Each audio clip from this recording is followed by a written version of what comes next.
Tasty అల్లం chutney ready. 10 days నిల్వ ఉంటుంది ఇలా మనం వాటర్ వేయకుండా తీసుకుంటే. హాయ్ అండి, అల్లం చట్నీ నేను ఎలా చేస్తానో చూపిస్తున్నాను. మీరు ఎలా చేస్తారో కామెంట్ రూపంలో చెప్పండి. అల్లం ముక్కలు శుభ్రంగా కడుక్కొని సన్నం కట్ చేసుకోవాలి.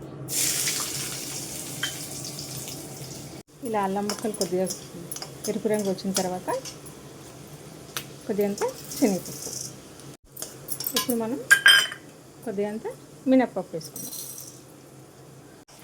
ఇదిగోండి, ఇలా శనగపప్పు మినప్పప్పు కొద్దిగా ఎరుపు రంగు వచ్చి గోలిన తర్వాత కొన్ని ధనియాలు వేసుకుందాం. మనం వేసిన పప్పులు ధనియాలు కొద్దిగా ఇలా ఎరుపు రంగు వచ్చిన తర్వాత మనకు కావాల్సినన్ని ఎండుమిర్చి వేసుకుందాం. ఎండుమిర్చి కొద్దిగా ఇలా ఫ్రై అయిన తర్వాత నిమ్మకాయ సైజంత చింతపండు శుభ్రంగా కడుక్కొని వేసుకుందాం. 1 టేబుల్ స్పూన్ అంతా బెల్లం వేసుకుందాం.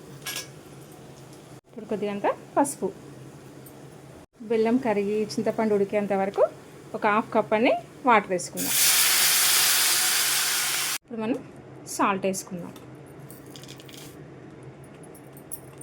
ఇవన్నీ కొద్దిగా వాటర్లో ఉడికేంత వరకు ఒక 2 నిమిషాలు మూత పెట్టి మంచిగా ఉడకనిచ్చుకోవాలి.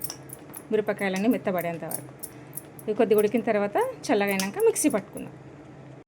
ఇప్పుడు మనం దీన్ని సన్నం మిక్సీ పట్టుకుందాం. మనం పోపు పెట్టుకుందాం. కొద్దిగంత జీలకర్ర, ఆవాలు,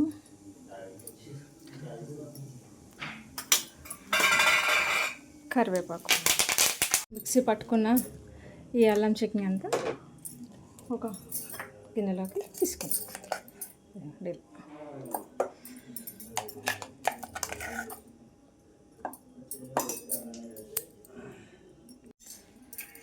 అంత మంచిగా తీసుకోవాలి.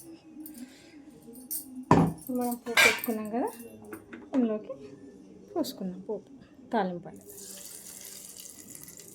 తాలింపు పెట్టుకున్న చట్నీ 10 days వరకైనా నిల్వ ఉంటుంది. ఇప్పుడు మనకు కావాల్సినంత చట్నీ ఇంకో గిన్నెలోకి తీసుకొని ఇవి కాచి చల్లార్చిన నీళ్ళు,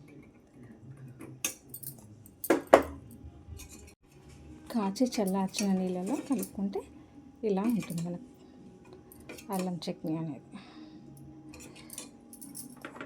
ఇలా వాటర్ వేయకుండా పోపు పెట్టి తీసుకుంటే 10 days వరకు నిల్వ ఉంటుంది. మనకు కొద్దిగా పలుచగా కావాలి అనుకుంటే వేడి నీళ్ళు కాచి చల్లార్చి ఇలా కలుపుకుంటే, హోటల్లో ఇచ్చేలా కొద్దిగా పలుచగా ఉండాలంటే వేడి నీళ్ళు కాచి చల్లార్చి ఇలా కలుపుకోవాలి. ఎంతో టేస్టీ అల్లం చట్నీ రెడీ.